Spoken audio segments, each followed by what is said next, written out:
إن الحمد لله نحمده ونستعينه ونستغفره ونعوذ بالله من شرور أنفسنا ومن سيئات أعمالنا من يهده الله فلا مضل له ومن يضلل فلا هادي له وأشهد أن لا إله إلا الله وحده لا شريك له وأشهد أن محمدا عبده ورسوله صلى الله عليه وعلى آله وصحبه أجمعين فإن أصدق الحديث كتاب الله تعالى وخير الهدي هدي محمد صلى الله عليه وسلم وشر الأمور محدثاتها وكل محدثة بدعة وكل بدعة ضلالة وكل ضلالة في النار.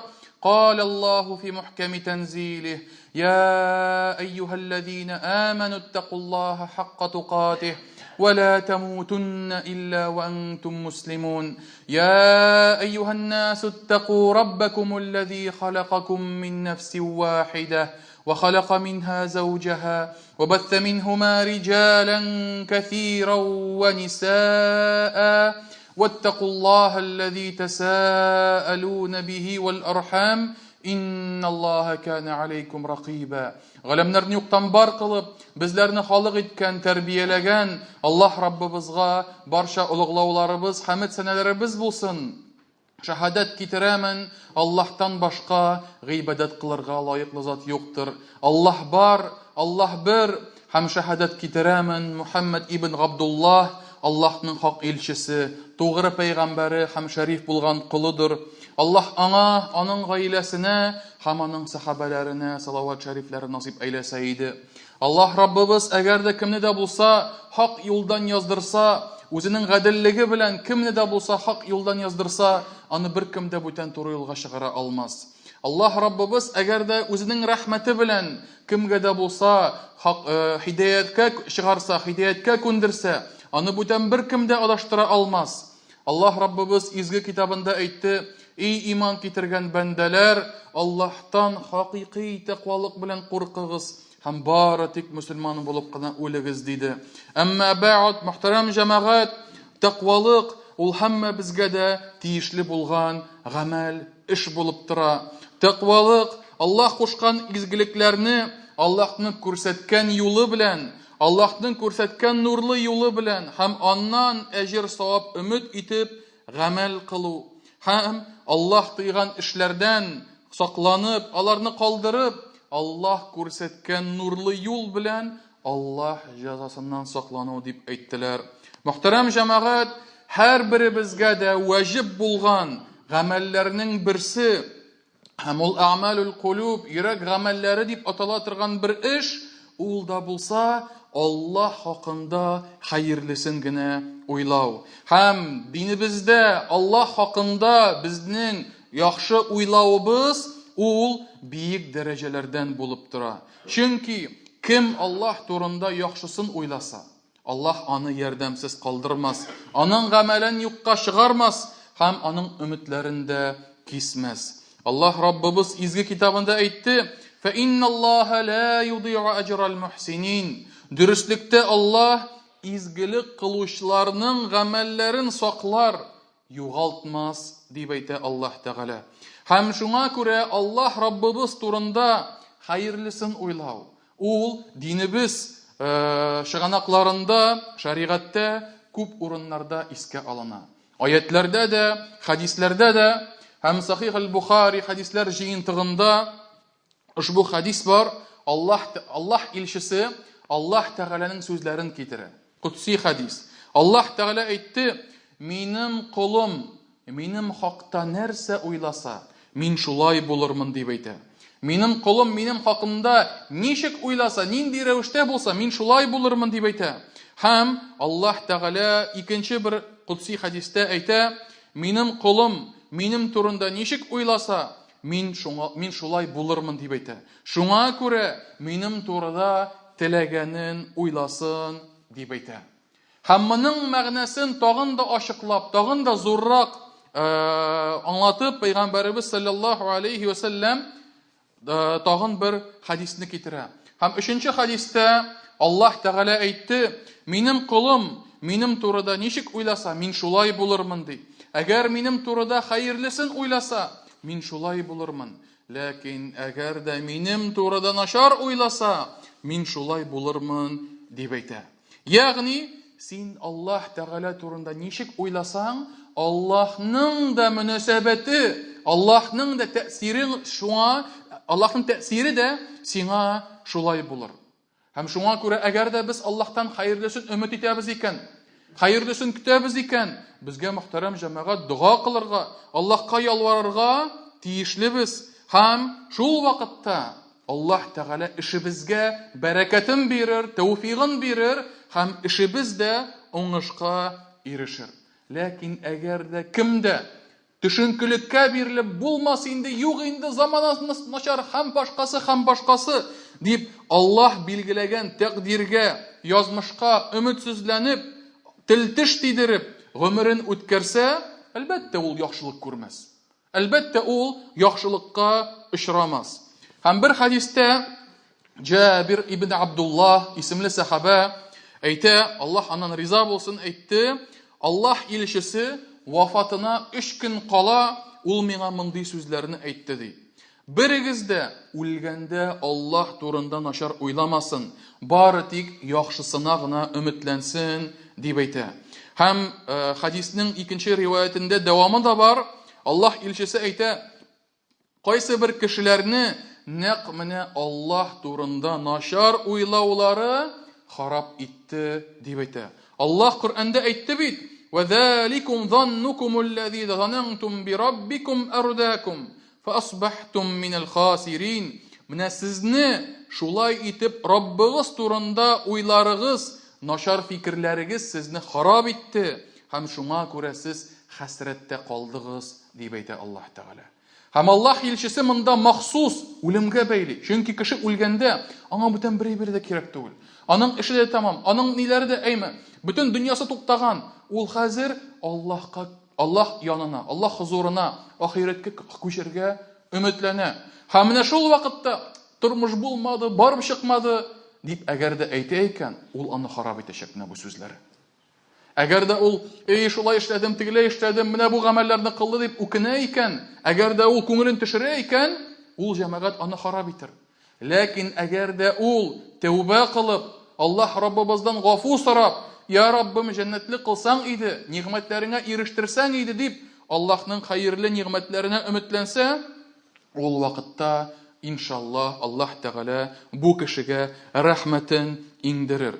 Һәм шуңа күрә мөхтәрәм җәмәгать, менә бу аятлардан һәм хадисләрдән Аллаһ турында хәерлесен уйлау бик тә әһәмиятле булган йөрәк гамәле икәнлеген аңларга тиешбез. Һәм Аллаһка ышануның, менә шушы Аллаһ турында хәерлесен уйлау иманның зур бер өлешен алып торганлыгын без белергә тиешбез. Һәм кеше әгәр дә шул ышанышы йөрәгендә булса, аның дөньясы да, ахиреты дә күркәм булыр, мөхтәрәм җәмәгать. Һәм галимнәр әйттеләр, Аллаһ турында яхшы уйлау ул Аллаһ турындагы гыйлемнең бер өлеше ди. Аллаһ исемнәрен, Аллаһ сыйфатларын белү һәм аларга иман китерү менә шуның бер өлеше дип әйтәләр галимнәребез. Һәм шуңа күрә әгәр дә Аллаһ Тәгаләнең исем сыйфатларын искә алсак, аларны кабатласак, аларның мәгънәләренә төшенергә тырышсак, без Аллаһ Тәгаләнең рәхмәте киң икәнлеген күрербез. Аллаһ Тәгалә гафу итүче, рәхимлек иясе икәнлеген күрербез. Аллаһ Тәгалә тәүбәләрне күп иттереп кабул итүче икәнлеген белербез. Аллаһ Тәгалә юмартлык иясе, Аллаһ Тәгалә киңлек һәм игелек иясе икәнлеген аңларбыз, мөхтәрәм җәмәгать. Һәм башка төрле исемнәр һәм сыйфатлар. Менә шул исем сыйфатларны без күбрәк укыган саен, безнең иманыбыз да, Аллаһ Тәгаләгә иманыбыз тагын да ныграк була. Һәм Аллаһ Тәгалә турында уйларыбыз да тагын да хәерлерәк була. Һәм бер вакытны Абдуллаһ ибн Мас'уд, Аллаһ аннан риза булсын, сахаба әйтте: "Аллаһ белән ант итәмен, мөэмингә бирелгән иң хәерле әйбер ул Аллаһ хакында яхшы уйлау. Аллаһ белән ант итәмен, Аллаһ хакында мөмин яхшысын уйласа, Аллаһ шул өметләнгән әйберләрен насип итәр. Чөнки барча нигъмәт һәм миннәт Аллаһ кулында, дип әйтә ушбу сахаба. Һәм шуңа күрә, мөхтәрәм җәмәгать, менә Аллаһ турында хәерлесен уйлау ул тиешле. Ул һәммәбезгә дә иманыбызда булырга тиеш. Ләкин Аллаһ Тәгалә турында уйлаганда, шуның белән бер рәттән гөнаһ белән бергә барырга тиеш түгел. Нинди дә булса, тыелган эш белән бергә барырга мөмкин түгел. Фарызларны калдыру, изге гамәлләрне юкка чыгару, ише гамәлләр белән ул бергә барырга тиеш түгел. Намазыңны калдырасың икән, уразаларыңны башкармыйсың икән, кеше хакына, кеше малына керәсең икән, Аллаһ Тәгалә турында хәерлесен уйлау сиңа файда китермәячәк. Ни өчен? Чөнки Аллаһ кушкан фарызларны үтәү иң беренче булып, баскыч булып, беренче адым булып тора, Аллаһ Тәгалә турында хәерлесен өметләнергә. Әмма ләкин бер сәбәбен дә кылмыйча, кушылган фарызларны үтәмичә, Аллаһ хәерлесен насыйп итер, Аллаһ җәннәтен насыйп итер дип өметләнү, ул җәмәгать чынлыкта алдану гына булып торырга мөмкин. Хәсан әл-Басри, Аллаһ аңа рәхимле булсын, әйтте: "Дөрестлектә мөмин Аллаһ турында яхшысын уйласа, ул гамәл гыйбадәтләрен яхшырта ди. Гөнаһ иясе Аллаһ турында начар уйлап, гөнаһларын арттырачак кына", дип әйтә. Һәм шуңа күрә хәерлесен өмет итәбез икән Аллаһ Тәгаләдән. Иң беренче гыйбадәттән башларга тиешбез. Иң беренче фарызлардан башларга тиешбез. Шул фарызларның үтәлүен яки үтәлмәвен тикшерергә, аларның инде кайфиятен, аларның шушы дөрестлеген, аларның шушы кыйммәтен, без инде тикшерергә тиешбез һәм үз-үзебезгә сораулар бирергә тиешбез. Һәм шуңа күрә гөнаһлы бәндә Аллаһ Тәгалә турында ул чынлыкта хәерлесен уйлый алмый. Ул бит Аллаһтан кача, Аллаһка буйсынудан ерак тора һәм Аллаһ рәхмәте ишекләреннән ул башын чия. Һәм Пәйгамбәребез дә саллаллаһу алейхи ва саллям безгә мөмин нинди соң булырга тиеш дигәч, Аллаһ илчесе әйтте: "Мөминнең хәле гаҗәиптер. Әгәр дә аңа начарлык тисә, ул сабыр итә. Һәм ул аңа ахыр чиктә Аллаһ Тәгаләдән яхшылык, игелек белән әйләнеп кайта. Әгәр дә аңа яхшылык, нигъмәт килсә, ул шөкер итә. Һәм бу аңа ахыр чиктә барыбер яхшылык белән әйләнеп кайта", дип Аллаһ илчесе әйтә. Шуңа күрә тормышыңда нәрсә генә булмасын, нинди генә әйберләргә юлыкма, Аллаһ Тәгалә турында хәерлесен уйласаң, һәм Аллаһ кушкан фарызларны үтәсәң, һәм сабыр итеп, авырлыкларда сабыр итеп, игелекләрдә, нигъмәтләрдә шөкер итеп яшәсәң, ул вакытта тормышың инде бәрәкәтле һәм мул булыр, дип әйтә. Һәм шулай ук, мөхтәрәм җәмәгать, хәтта садака бирүче дә, изгелек яки башка төрле изгелек кылучы да ул саранланмый. Чөнки Аллаһ илчесе әйтә, садака бер кашандан байлыкны киметмәс, дип әйтә. Кайсы бер кеше әйтә, "Моңа өләштем, тиңнәр өләштем, өченчесенә өләштем, үземә калмады, үземә бетте. Все, Алла ярамый, ул бит киметә", дип әйтә кайсы берләре. Ләкин мөмин Аллаһ илчесенең сүзләре хаклыгына ышана һәм Аллаһ турында хәерлесен уйлый. Әгәр дә Коръәндә закат малны арттыра дип укыды икән, димәк ул Аллаһ Тәгалә хакында хәерлесен уйлый. Димәк Аллаһ Тәгалә арттыручы, Аллаһ ризыкландыручы, Аллаһ бәрәкәт бирүче, дип аның башында шушы уйлары булып тора. Һәм шулай ук, әгәр дә кардәшенә ярдәм итәргә кирәксә, ул мөмкинчелегеннән килгәнчә көчен кызганмый. Чөнки Пәйгамбәребез сүзләре аның күңел түрендә булып торырга тиеш. Пәйгамбәребез әйтте: "Кем бу дөньяда кардәшенең берәр кайгысын бетерсә, Аллаһ Тәгалә кыямәт көнендә аның кайгысын бетерер", дип әйтә Пәйгамбәребез саллаллаһу алейхи ва саллям. Һәм шуңа күрә, мөхтәрәм җәмәгать, үзебездә Аллаһ Тәгалә турында хәерлесен уйларга, өметләнергә дип теләсәк, мин инде берничә сезгә киңәш биреп әйтеп үтәсем килә. Иң беренчедән, мөхтәрәм җәмәгать, Аллаһка иман белән, Аллаһка тәвәккәлләү белән кире кайту.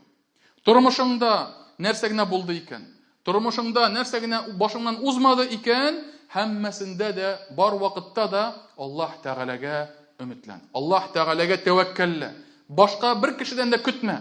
Бары тик Аллаһ, галәмнәр Раббысы, ул ризыкландыручы, ул бирүче, ул гына ярдәм итүче икәнлеген бел һәм Аллаһка гына таян, дип әйтәләр галимнәребез. Бу булды беренчесе. Икенчесе, Аллаһ Тәгаләнең исемнәрен һәм сыйфатларын өйрәнегез. Аллаһ Тәгаләнең һәрбер исеме безгә иманыбызны байыта торган бер мәгънәгә ия. Аллаһ Тәгаләнең һәрбер сыйфаты ул безнең иманнарыбызны ныгыта торган күркәм бер сыйфат булып тора. Һәм шуңа күрә шул сыйфатларны һәм исемнәрне, Аллаһ исемнәрен дугаларыңда, зикрләреңдә һәм һәр вакытта исебездә тотсак, башыбызда уйласак, ул һичшиксез безгә файдасы белән әйләнеп кайтыр. Һәм өченчесе, мөхтәрәм җәмәгать, Аллаһ Раббыбыз таләп иткән фарызларны үтәргә, өйрәнергә һәм гамәлдә күрсәтергә тырышырга тиешбез. Һәм шулай ук изгелекләрне кылганда тырышырга тиешбез. Тырышмыйча булмый, мөхтәрәм җәмәгать. Җәннәткә җиңел генә бер дә эшләмичә, кулларыңны шалбар кесәсенә тыгып йөреп, буш килеш киреп булмый. Аның өчен тырышырга кирәк. Аның өчен зур көч куярга кирәк. Һәм шуңа күрә, әгәр дә шушы Аллаһ Раббыбыз кушкан фарызларны башкарсак, иманыбыз нык булыр, иманы нык булганысы, ул Аллаһ Тәгалә турында да хәерлесен генә уйлар, мөхтәрәм җәмәгать. Һәм Аллаһ каршында уңышка ирешкән кеше менә шул булыр. Кем нәфсесен тыеп, җанын мәҗбүр итеп, ахират өчен хәерле гамәлләр кылса, менә шул кеше иң уңышлы, иң хәерле бәндә булып калыр. Аллаһ Раббыбыз гамәлләребезне хәерле кылсын, ниятләребезне дөрес һәм ихласлы кылсын, һәм Аллаһ хакында уйларыбыз күркәм, хәерле булсыннар. Амин. Aqulu ma tasma'un wa astaghfirullaha li wa lakum wa lisa'iril muslimina min kulli dhanb fastaghfiruhu innahu huwal ghafurur rahim.